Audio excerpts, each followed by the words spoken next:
to this week's edition of World Today. Who could have imagined that the change that America was seeking could turn violent? On this edition, we will be discussing President Trump's future as also that of the Republican Party. Also on the show, Chinese billionaire Jack Ma continues to be under the radar of the Chinese government. Details on that front, as also Julian Assange is traced with the court and tensions in the Persian Gulf. But first up, the headlines. It would be remembered as a day when the citadel of power in America was sieged by a mob instigated by none other than the sitting US president. It would be remembered as a day of shame, and that's what President Trump's legacy would be summed up as.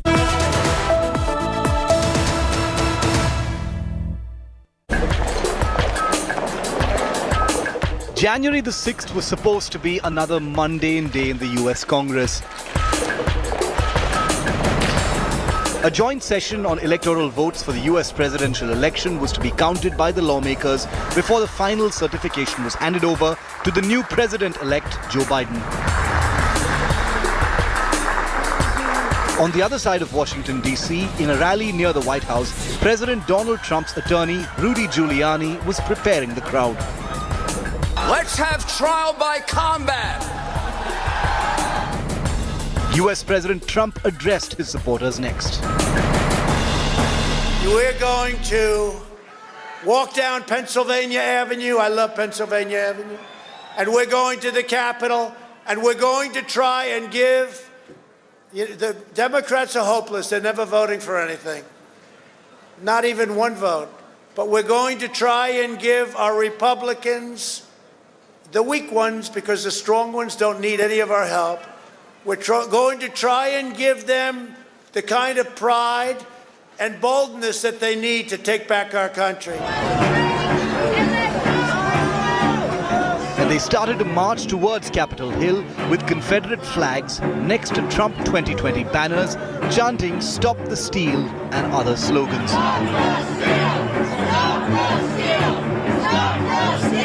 As protesters gathered outside Capitol Hill protesting against the outcome of the 2020 presidential election, it soon started to transition into an insurrection.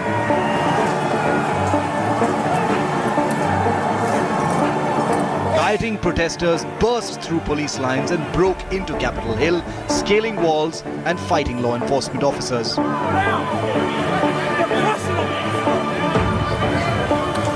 Inside the House chamber, US lawmakers hid under their chairs.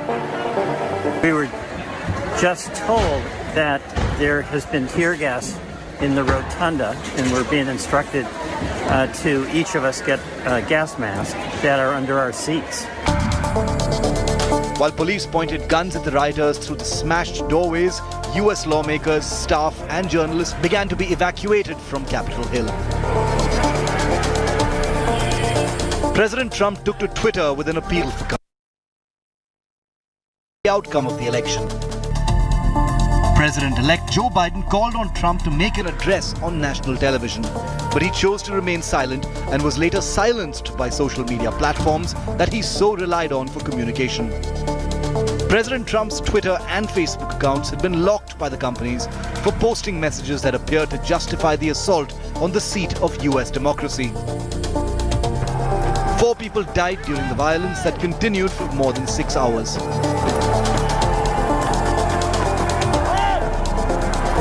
Lawmakers resumed their session to tally the Electoral College votes, and before the day ended, US Vice President Mike Pence delivered the tally. States are as follows.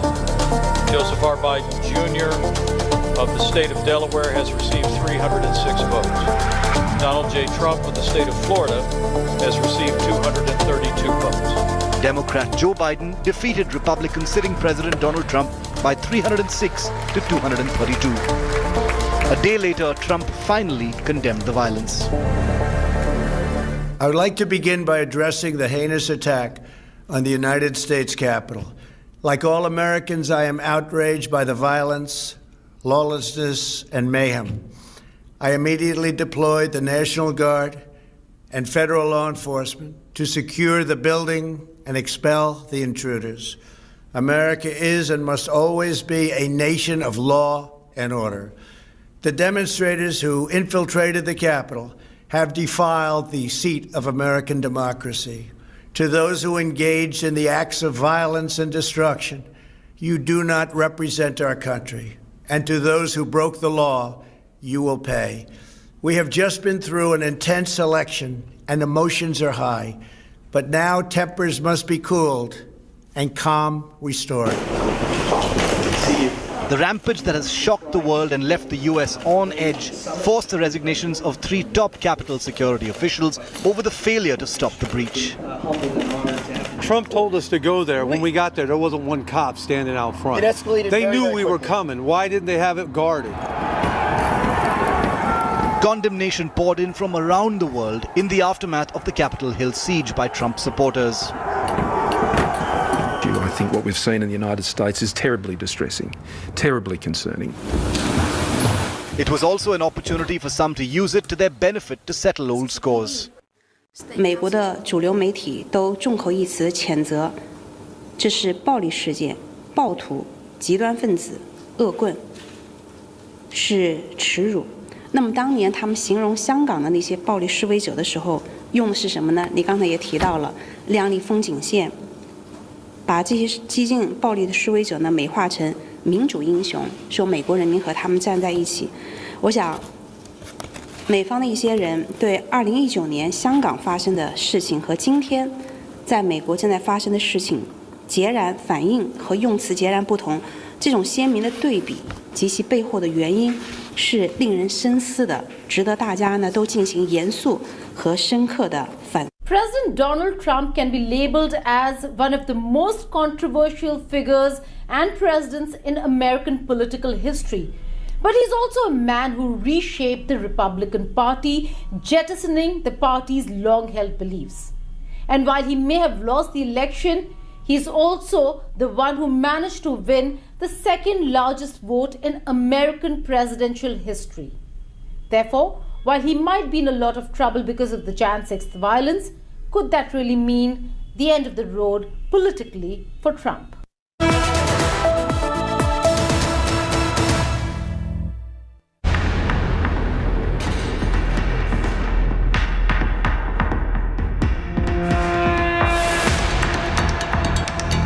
After the US Capitol in Washington, D.C. was invaded by pro-Trump demonstrators, instigated by none other than the President of the United States of America himself, the political landscape of the country has changed for now and the future. We will never give up. We will never concede. It doesn't happen. You don't concede when there's theft involved. This is the man who not only is the head of state, but also his actions have and will bear long-lasting ramifications on the party he represents, the Republicans. But now it has all been jeopardized because people will almost certainly not look back at the Trump presidency as a success, but as an indelible blot. Yesterday, there were more than 2.5 million people. Less than 200 of them were responsible for swarming the Capitol building and inciting violence. There is no place for violence in our country, and I'd like to think that America has become the greatest democracy that the world history has ever seen. After the Capitol riots, there's a growing call to impeach or remove the president by invoking the 25th Amendment, which is highly unlikely given the paucity of time left before the president-elect Joe Biden is sworn in on 20th January. President Trump has suggested to his aides that he wants to pardon himself days ahead of the end of his presidency. A move that would mark one of the most extraordinary and untested uses of presidential powers in American history. It seems to beggar belief, just because can an individual claim to be his or her own jury and judge? It goes against, it defies every basic notion of legal process. While many argue impeachment could be continued after Trump leaves office, it is a divisive affair. My focus now turns to ensuring a smooth, orderly, and seamless transition of power. I know you are disappointed, but I also want you to know that our incredible journey is only just beginning. While Trump is not hanging his boots just yet and might pitch for a 2024 presidency, Many seem to think that there could be a fragmentation of the Republican Party. There's a possibility of an effort to form an alternate Republican Party, or there could be a major purge of anti-Trump Republicans. Either way, the Republican Party leaders will have to carry the cross of what transpired through the campaign leading up to unprecedented riots in the citadel of the US democracy. It has been a week of tension in the Persian Gulf. Iran seized a South Korean flagged oil tanker in the crucial Strait of Hormuz, adding fire to an already tensed situation between Tehran and the West. World powers are already on the edge after Iran declared it is going to enrich uranium in its nuke plants by 20%. As the week progressed, the situation got murkier.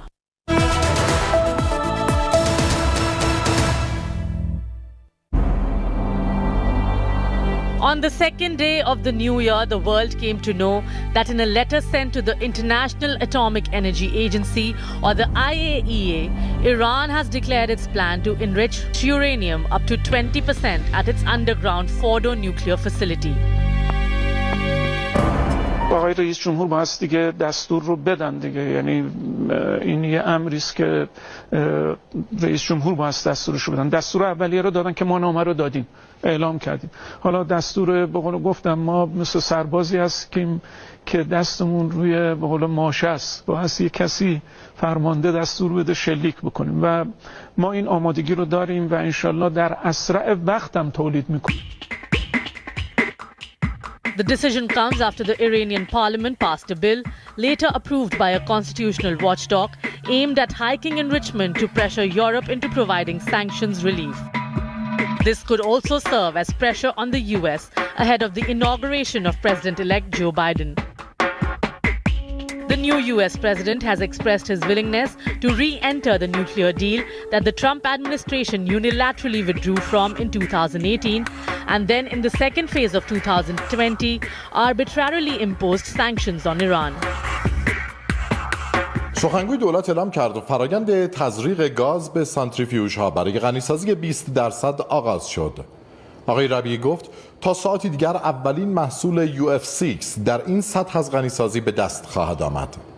به گفته سخنگوی دولت، رئیس جمهور در روزهای گذشته دستور غنیسازی 20% را صادر کرده بود.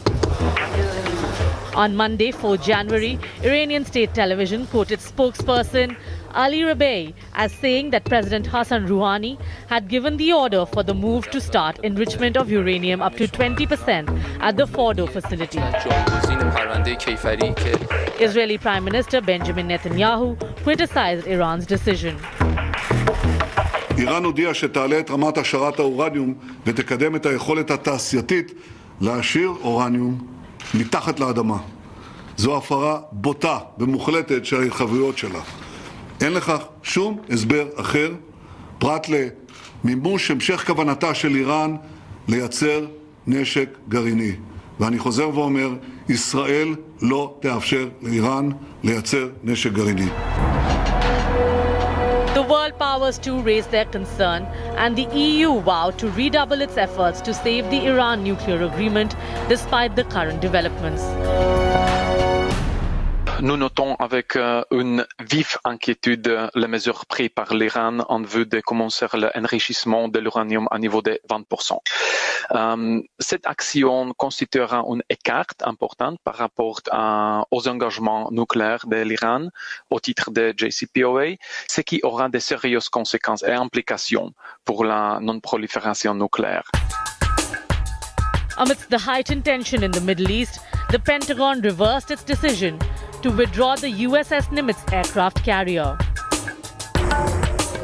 In the last week of December 2020, US Secretary of Defense Christopher Miller had announced that Nimitz would be leaving the Middle East.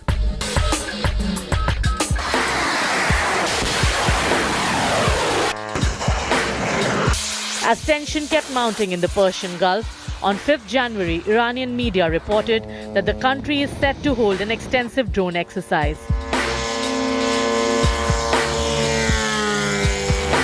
The state TV showed a large number of drones ready to launch from a desert in central Iran. In the two-day operation starting on 5th January, Combat, surveillance and suicide drone-only drills were carried out in the north of the country.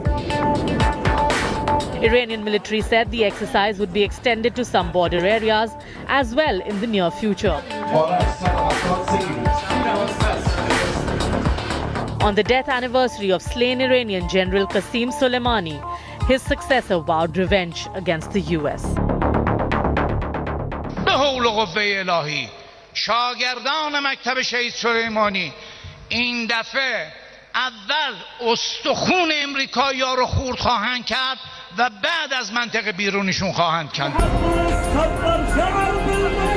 In 2020 January, after Iranian General Qasem Soleimani was slain in Baghdad airport by US, Iran launched military operations against the US. A Ukrainian jetliner carrying mostly Iranians was shot down, killing hundreds.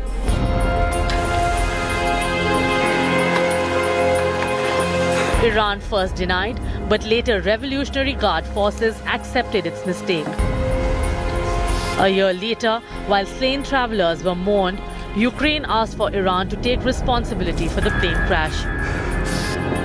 Iranian President Hassan Rouhani said Iran will pay $150,000 per victim, regardless of their nationality. Welcome back to World Today. The whistleblower from Australia, Julian Assange's tryst with British courts continued. While his bail plea was rejected, he did get a reprieve in the extradition case. Till the US appeals against the verdict and the case comes up for hearing, he is to remain in a prison in the UK. The first week of the new year 2021 brought a mixed verdict for Julian Assange. The WikiLeaks founder was denied bail by a British court on 6th January, ordering him to remain in a high-security prison while the UK courts decide whether he will be sent to the US to face espionage charges. The judge said Assange has an incentive to abscond and that there is a possibility that he would fail to return to court if freed. Earlier, Julian Assange has spent 7 years in the Ecuadorian embassy to avoid questioning in a sexual assault probe. This is a huge disappointment. Julian should not be in Belmarsh prison in the first place. I urge the Department of Justice to drop the charges and the President of the United States to pardon Julian. The same district judge, Vanessa Baritza, on 4th January blocked his deportation as Assange's legal team argued that he was at risk of committing suicide. The US has 12 days to appeal for a review of the verdict, and they are preparing for it. I am concerned that instantly upon giving her decision, the lawyers for the US government indicated they would appeal the decision. They should not. And there should be a call out and pressure on the US side to drop the appeal, to say enough is enough. We've had enough of this. We have plenty to deal with in this new year. But not. Mexico, among other countries, offered him asylum. Julian Assange is an Australian citizen, and Australia has announced that he is free to return to his country once legal challenges against him are dealt with. But his family and supporters want more intervention with Scott Morrison government. I have not been charged with any crime in any country. Australia has to do a lot more. It's shown recently what it can do when it wants to help Australian citizens who are facing trumped-up charges, who are facing ill treatment in their situation. And they haven't done that for Julian, and they should. What the Australian government should be doing is picking up the phone and calling the White House and saying, we are very concerned for our Australian citizen. We want him to come home safely, and there must be a way to resolve this. Because on the 7th of December this year, it was 10 years since Julian lost his freedom. 49-year-old Julian Assange is accused by the United States of 18 offences during the administration of former President Barack Obama for the release by WikiLeaks of confidential US military records and diplomatic cables. The US says it puts lives at risk. The Australians spent the last decade either in a UK prison or hiding out in the embassy in London to avoid deportation. Dissent is a dirty word in China. You may be one of the richest men in the world, but if you dare criticize the Chinese Communist Party, you're doomed. Jack Ma, founder of the behemoth Alibaba Group, has been missing for the past 2 months ever since he criticized banking officials of China and the regulatory system there.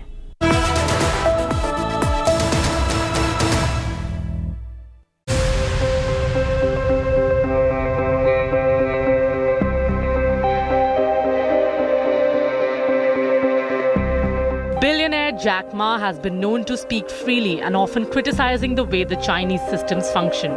But he has also been careful in ensuring he does not cross the line with the leadership.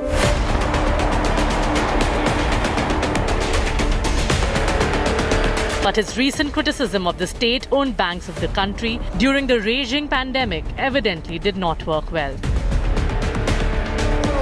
I just don't see there any problem with the trade deficit. China's highest profile entrepreneur at a forum in Shanghai on 24th October 2020 blasted China's regulatory system in his speech.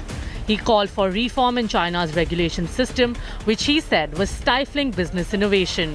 He likened China's global banking regulations to an old people's club. Since then, the business tycoon has stayed out of the public eye. He cancelled a TV appearance on his own show at an African network and avoided the social media. Within days, Chinese regulators halted a $37 billion stock debut of Alibaba's financial affiliate Ant Group and launched an anti-monopoly investigation of Ma's e-commerce giant. The Chinese media reported that Jack Ma has embraced supervision as a party member.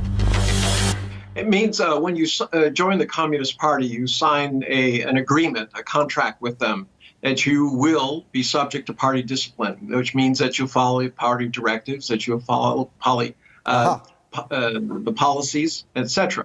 So when he broke with that, he, in essence, surrendered himself to the party. And if they're saying that he's embracing supervision, that means he is literally under supervision right now. And that means I don't know if he can leave or not. I would assume he cannot.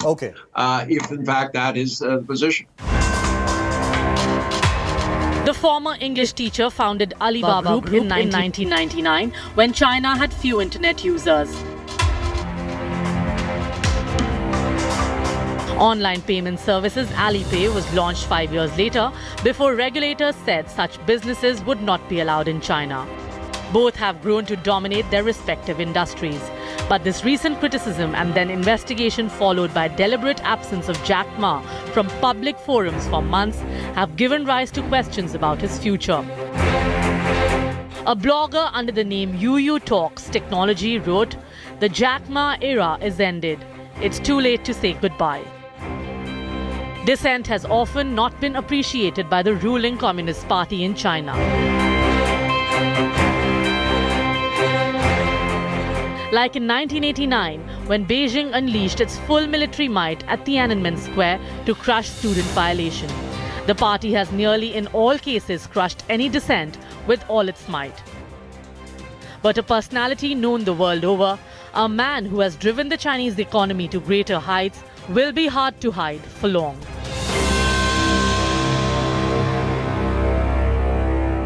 That's all in this week's edition of World Today. Stay tuned for all the news and updates that continue on the other side of the short break.